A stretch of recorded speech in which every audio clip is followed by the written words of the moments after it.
UP उपचुनाव में अष्टभुज versus चक्रव्यूह वाले प्लान में सीधी टक्कर है। एक तरफ योगी, दूसरी तरफ दो लड़कों की जोड़ी अब मैदान में हाथ आजमा रहे हैं। इसके लिए इंडिया गठबंधन ने खास रणनीति तैयार की है और बीजेपी को घेरने के लिए चौतरफा प्लान बनाया है। रणनीति के तहत विपक्ष का खास फोकस SC/ST वोट बैंक पर है। आधी आबादी पर नजर है। साथ ही अखिलेश और राहुल गांधी एकजुटता का मैसेज देंगे और सोशल मीडिया के जरिए भी प्रचार करेंगे। इन सब के अलावा अखिलेश यादव और राहुल गांधी की साझा रैली भी देखने को मिलेगी। इंडिया गठबंधन के दोनों दल सपा और कांग्रेस के तमाम नेता एक साथ तमाम रैलियां करेंगे। इसके साथ साथ समाजवादी पार्टी ने अलग अलग वर्गों को साधने के लिए टीमों को लगाया है। हालांकि कांग्रेस ने साफ कर दिया है कि यूपी उपचुनाव में वो पूरी तरह से सपा प्रत्याशियों के लिए कैंपेनिंग करने वाले हैं। खुद राहुल गांधी और प्रियंका गांधी प्रचार करने के लिए मैदान में उतरने वाले हैं, जिसका रोड मैप तैयार हो चुका है।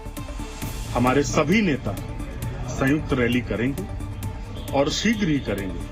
श्री राहुल गांधी जी, आदरणीय प्रियंका गांधी जी, हमारे राष्ट्रीय अध्यक्ष आदरणीय मल्लिकार्जुन खड़गे जी।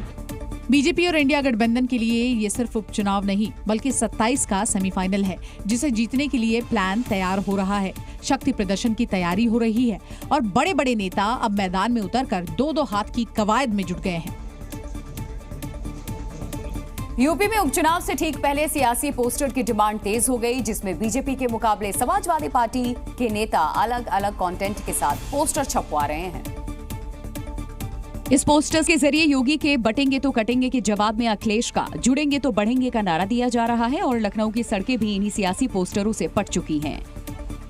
उत्तर प्रदेश में इस वक्त पोस्टर वॉर जारी है और तमाम सड़कों पर इस वक्त पोस्टर दिखाई पड़ रहा है। सपा दफ्तर के बाहर की ये तस्वीरें हैं और आप देख सकते हैं कि अलग अलग नेता कार्यकर्ता पोस्टर्स लगाते हैं। पोस्टर के जरिए संदेश दिए जा रहे हैं। इन पोस्टर्स के भले ही सियासी मायने हो, लेकिन इसका सीधे तौर पर पोस्टर छापने वाले को फायदा हो रहा है।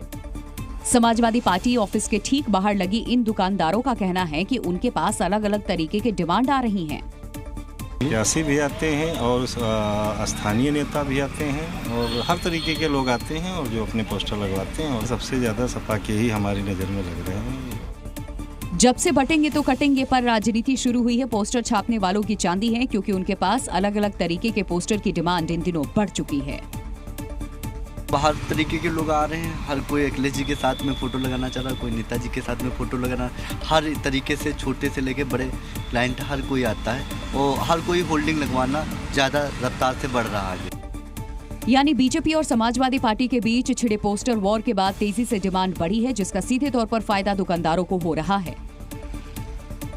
प्राण प्रतिष्ठा का बहिष्कार करने वाली समाजवादी पार्टी में अब रामलला को लेकर आवाज उठने लगी। एसपी के बागी विधायक राकेश प्रताप सिंह पार्टी की मंशा के खिलाफ अयोध्या में राम मंदिर तक पदयात्रा निकालेंगे और 11 नवंबर से कई बड़े बीजेपी नेताओं और संत समाज के साथ अयोध्या जाकर रामलला के दर्शन करेंगे। राकेश प्रताप सिंह ने बताया कि राम मंदिर बनते ही प्रण लिया था और पत्र भी लिखा था कि रामलला के दर्शन करना चाहता हूं, लेकिन पार्टी की मंशा नहीं थी और अब उन्होंने पैदल अयोध्या जाने की बात कही और सोशल मीडिया पर अपनी इस पदयात्रा का पूरा रूट साझा किया। मैंने संकल्प लिया था कि अब प्रभु राम का जब भी दर्शन करूंगा तो अपनी जन्मभूमि से प्रभु राम की जन्मभूमि तक पैदल ही दर्शन करूंगा। इस यात्रा को लेकर हाल ही में विधायक राकेश प्रताप सिंह उत्तर प्रदेश के मुख्यमंत्री योगी आदित्यनाथ से भी मिले थे। राकेश प्रताप सिंह अमेठी के गौरीगंज से एसपी विधायक हैं। लोकसभा चुनाव के दौरान उन्होंने अपने समर्थकों के साथ बीजेपी ज्वाइन कर ली थी। अयोध्या में विराजमान रामलला के लिए गर्म वस्त्र तैयार किए जा रहे हैं। इसमें लद्दाख की पश्मीना शॉल और उत्तराखंड के ऊनी कपड़े हैं, जिसे प्रभु के बाल स्वरूप को पहनाया जाएगा। क्योंकि ठंड का दौर शुरू हो रहा है, इसीलिए रामलला के लिए मौसम के अनुकूल वस्त्र तैयार कराए जा रहे हैं। हालांकि रामलला के वस्त्रों का रंग दिन के हिसाब से पहले से तय है। अब जैसे ही ठंड की दस्तक हुई है, देवउठनी एकादशी के बाद रामलला आपको ऊनी अंग वस्त्रों में नजर आएंगे। इसकी शुरुआत पहले अंग वस्त्रों के साथ होगी, उसके बाद रामलला के लिए शॉल, कंबल, चादर भी ऊनी मंगाए जाएंगे।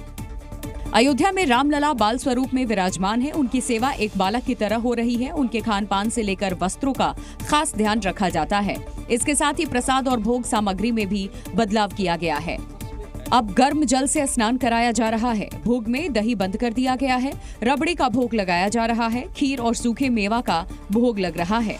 खासकर सर्दियों में प्रभु को ठंड न लग जाए इसके लिए गर्म कपड़े पहनाए जाते हैं और ठंडी तासीर वाले भोग बंद कर दिए जाते हैं।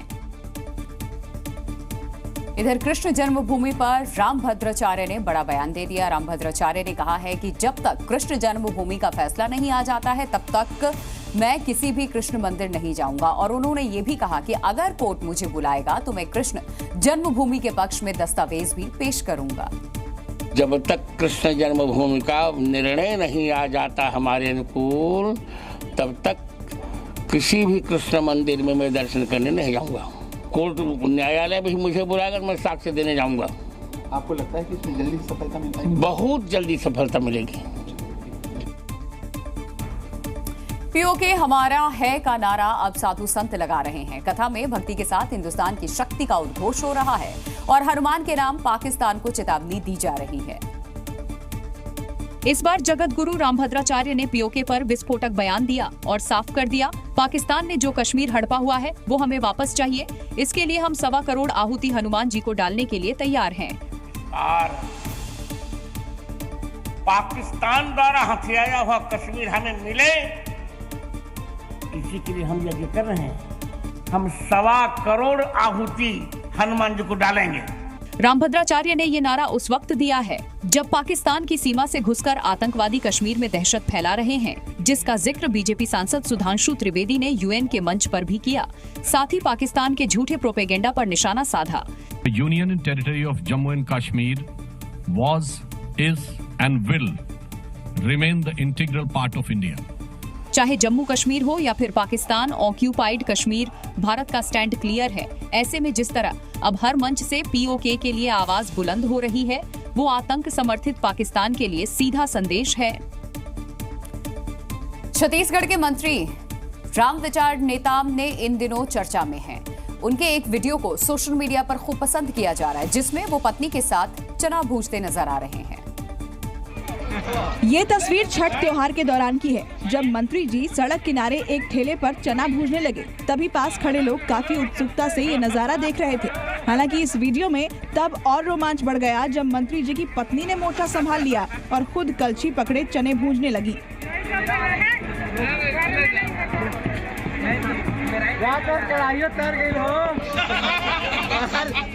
कढ़ाई दोनों तर गए। इस दिलचस्प नजारे को वहां मौजूद किसी ने अपने फोन में कैद कर लिया, जो सोशल मीडिया पर भी वायरल है। बताया जा रहा है कि ये तस्वीर बलरामपुर के रामानुजगंज इलाके की है, जहां कैबिनेट मंत्री रामविचार नेताम अपनी पत्नी के साथ छठ घाट का मुआयना करने गए थे। लेकिन इस दौरान उनका देसी अंदाज लोगों को खूब पसंद आ रहा है।